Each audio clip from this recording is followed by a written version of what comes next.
Creatures of the night, it's your girl Tati. Let's talk about Collision. Finally, we are back to having Collision on Saturday night, but not for long because next week, Thursday, we'll be having Collision, and the week of All In will also be having Collision on Thursday. So get ready for that again. However, we had a pretty good show tonight. We actually had our champion, Jon Moxley, going against AR Fox. Now, we already knew that there's no way AR Fox would win. However, this wasn't a squash, which I was so happy about. So we got a chance to actually see AR Fox look pretty good with Jon Moxley. Jon Moxley does end up taking the win, and I think like less than 10 minutes, something like that. So I think that was okay because he is the champion. Despite us not seeing that title or even knowing if it's still in one piece or not, you know, to be able to be in the ring with the world champion, it's a really great opportunity for AR Fox. But I'm hoping for more and bigger opportunities for AR Fox in the future. Now, when Jon Moxley win, they end up throwing AR Fox out the ring, and he gets on the mic and he lets everyone know, spoiler alert at All In, that Hangman will be doing his last match because I'm going to run his ass out this business. And honestly, if Jon Moxley retained, I'm cool with it. I wouldn't be complaining, but I do think that overall the best choice to go with is for Hangman to win, but we'll see what he can do against our champion, Jon Moxley. Up next, we have 8-man tag. We have Takeshita teaming up with Fletcher and also teaming up with FTR to go against Adam Cole, Roderick Strong, Danny Garcia, and Bandito. For me, I feel like we keep seeing a variation of these groups of people going at it like literally every week. So for me, I really couldn't get into it. But you know, it was okay. I think it's important to note that we saw quite a bit of Kyle Fletcher and Adam Cole getting into the ring and, you know, going at it a few times during this match. So this helps me feel hopeful that we're going to be seeing those two at All In for the TNT title. That's the most logical, decision they can make in terms of the TNT title because they have had quite a few run-ins with each other for the past month or so. The heels end up taking the win, and rightfully so. And then we have a post-match beatdown, which we do appreciate. But then we have the Outrunners that are basically Captain Save-A-Hoes, and they did look good in their 80s gear, coming to save the baby faces. The Outrunners, I don't know what the fuck has happened. As great of a team as they are, I feel like they kind of forgotten about these guys after they had their match with the Hurt Syndicate. And since then, they've been like really coasting, or we just don't see them at all. So not just with them, not just with AR Fox, there are a lot of people within the AEW roster that aren't going to be making it to All In. We already know that. However, there needs to be a huge shakeup after All In because there are just too many people that's just pretty much in limbo within AEW. And honestly, I'm fucking over it. Now, after this, we do get to hear from Mercedes from when she was in Mexico, who obviously was attacked by our girl, Toni Storm. And she says that the time is ticking and that she's going to be taking the title off of her. And she even calls our champion a bitch. Like, how dare she talk to our champion like that? The whole Mercedes thing I am a little bit over. But we do have Swerve Strickland going against Shane Taylor. I think this was like the only one-on-one match the entire night. This was a fun matchup because we also, man, they were tripping. We also, while this match is going on, we had ringside shenanigans going on as well. So the infantry, Trisha Dora, Lee Moriarty, they're there. They got a bottle just from the liquor store of Hennessy, and they are literally betting on this match. So you're seeing $100 bills in the corner, and then Prince Nana putting in money. Tony Schiavone got his ass up to put some money into it too. It was fucking hilarious. It was like, I appreciate what's going on in the ring, but what's going on ringside is actually interesting as well. And it's just like, come on, it's Juneteenth. Like, this is what we doing, Tony Khan. Lovely. I thought it was actually a great match between the two of them. Yeah, it was a little bit distracting what they had going on outside the ring, but I have been saying for quite some time that STP could be featured on Collision if they didn't want to do it on Dynamite. Like, people who aren't typically would be used for a Dynamite should be on Collision, and these are the people that could be taken over on Collision. So this is, maybe this is for a start when it comes to them. I don't know. Shane Taylor looked really, really great. going against Swerve, but Swerve, obviously we got bigger and better things that we're doing with Swerve, so he ends up taking the win. But I do want to see more of this group being featured on AEW, and if it's not going to be on AEW, the least it can do is make a bigger deal out of these guys on Ring of Honor. Now, Prince Nana does end up pretty much snatching up all the money, gets into the ring, and he's showing Swerve all the money they just made. Swerve takes a handful, then he throws it over Nana as he's doing his little dance or whatever. And I thought that was so cute. I know, like, a couple of months ago, when they did the Swerve and Ricochet thing, everybody was just like, oh, Prince Nana should leave Swerve and go to Ricochet. And I'm so glad they didn't go that route, because I really do feel like Swerve and Prince Nana truly fits each other, and I love seeing them together. Definitely two guys that should be together, and hopefully maybe never split up. We'll see about that in the future. Now after this, we do have a promo from Toni Storm. They put a spotlight over her and the whole arena is dark. They had like several different camera angles where even like from over her, and I thought that was a cool thing. I like how, like, at least when it comes with the champions, they tend to, you know, make them look like a bigger deal by doing things that they don't typically do with everyone else. So I thought this was very unique in terms of how they shot a promo, a live promo that's in front of the crowd. So that was great. She did say a couple of, I guess, obscene things, because on Max, they're literally blocking some of the words that she said. Apparently, she called herself a motherfucker. She even said the word snatch, which obviously is another word for vagina. And they obviously can't play that on TV. I can understand if they can't play it on TNT or TBS, whatever channel is on TV. But why are we blocking words on Max? They definitely do have movies and shows where they can use profanity, but why is it the same for you know, watching on the app? Honestly, I'm not sure. It was a strong promo from Toni Storm, because Toni Storm is like, hey, you are collecting belts, you got all these belts, and my title, what is this? Just another thing for you to have on the shelf, another thing to put on your waist? This is not just something that you're just collecting to be with these other little titles that you have. And how she was going to, you know, what she said, I'm going to eat Mercedes alive if you make the wrong move on me. And honestly, I feel like with Toni Storm, as great of a champion as she's been, I'm not going to say I'm necessarily ready to move on, but I feel like she's been really strong as a champion. And Mercedes, she's a great wrestler, but in terms of her personality and her wittiness, like, she's not a Toni Storm. So for me, as a champion, Toni's a little bit stronger, because she actually is like that full package for me. While Mercedes, she's amazing in the ring, but outside of that, it's not really as interesting as a Toni Storm. So I personally would not want to see the title changing hands at All In. But we'll see if Tony Khan have other plans. Now we have an intergender match. We have Willow Nightingale teaming up with Pastor Briscoe and Hologram for the Kids, and they're going against MXM Collection and Taya Valkyrie. I mean, as soon as I seen this, I already knew exactly where it was going. Tony, you know, Tony, I appreciate you kind of putting people who aren't typically on the show tonight, so I do appreciate that. But Taya Valkyrie hasn't been on TV in a while. MXM, I think they were on like last week or some shit.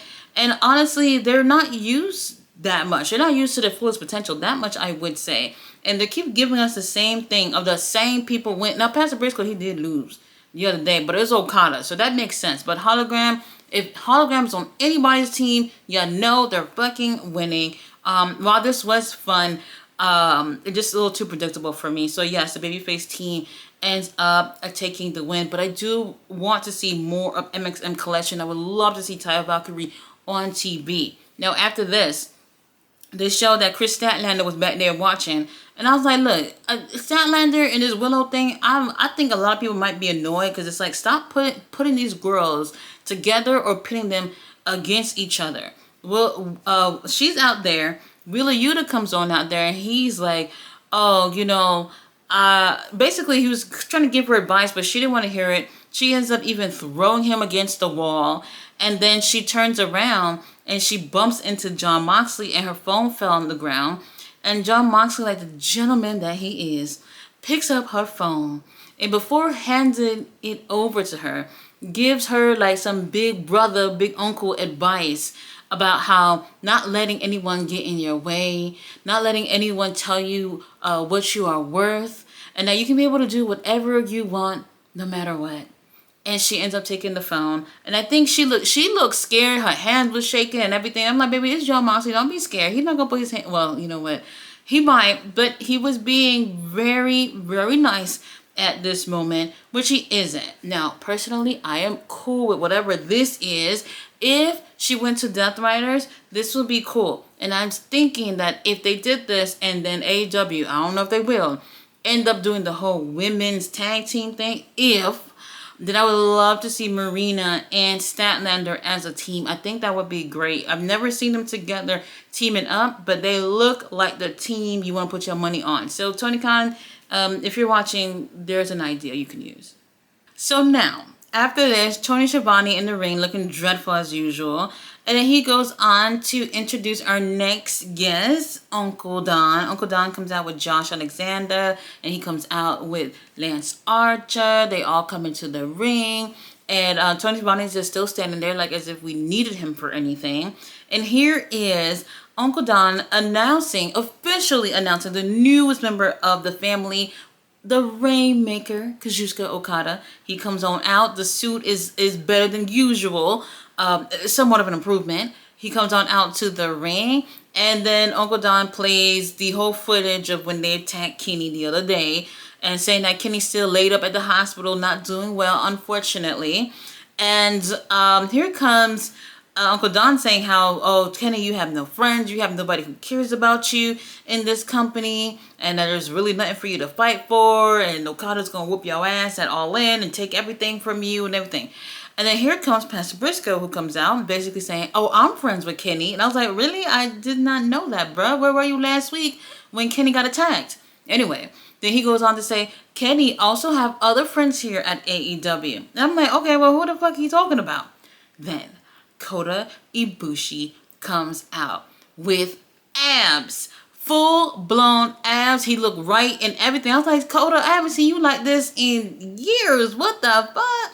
Now, I wasn't sure if they was going to get physical or anything, because Kota, last time I checked, both of them ankles were cooked, but he ends up getting into it with Josh Alexander, even makes it into the ring, and I'm seeing him in Okada together, and I'm like, holy shit, what the hell? Now, they do throw a couple of hands a little bit, and then here comes fucking Okada running out. And look, I don't blame Okada. Like, we don't need to get into a full-blown fight on Saturday. Like, he got a nice suit on. We don't need to wrinkle it up for anything.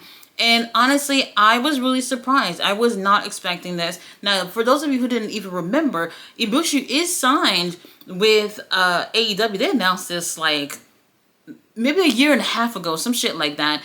He ends up getting injured in Japan, so he's been out ever since. Definitely, I want to say over a year. So here he is. He's back. They did even announce that he was going to be wrestling on Dynamite. So whatever poor unfortunate soul that is that's going to be locked up with Kota Ibushi in the ring, we're sending big prayers. Big prayers. Now, after this, they did say we were going to get Speedball Kevin Knight to go against Gates of Agony up next. And then instead, we see Big Bill, Brian Keith fighting with the Workhorsemen. They're already getting into things outside the ring, and I thought that was interesting because I do remember them saying recently that they wanted to go against each other, and I figured that this wasn't the match, but they got into it, and Big Bill and Brian Keith ended up beating up the Workhorsemen. Why? I don't know. Just in case if you guys don't know, I do like the Workhorsemen, excuse me, and they are an amazing team if you've never seen them, but I don't know what the hell's going on. Anyway, while that happened, our stepdaddy came out with Mama Wayne, Kip, and Nick Wayne. And long story short, our stepdaddy was like, look, I don't know what y'all got going on here, but this is my time. This is my TV time. I don't like to see people wasting TV time when I could have been over here. When I tell you, Seattle, Washington was so rude, just booing our stepdaddy to hell. I did not appreciate that at all. And let me not even get into how they treated Uncle Don earlier. And he ends up announcing that he and his son Nick Wayne will be teaming up against each other, not against each with each other, and be going for tag team titles soon, which I thought was, I can't say strange, but honestly, I was actually hoping that with the issues that we've been seeing with Nick Wayne and our stepdaddy, that they was gonna just call off the whole thing with that group. But I feel like they're just getting started. Big Bill ended up talking shit about Mama Wayne, a lady. How could you just talk about a lady like that? Talking about anybody in the audience can be Nick Wayne daddy, which is just absolutely insane. But that's pretty much how they left off of that. They're going to be a tag team. And obviously Big Bill and Brian, they've been a team maybe a little bit longer. They've had some matches together. And it seemed like they were probably going to look to get their hands on the tag team championships. But I don't know. Whatever's going on with the tag division, we need to start from scratch because honestly, I'm motherfucking bored. After this, we see Anthony Bowens, who seemed really frustrated after losing his last match. And he's saying that Billy Gunn is supposed to be helping him. And instead, he's not helping him. And he might even have to end up going back to Max Caster, whatever the hell they said. Anthony Bowens, I think he's great. He looks great.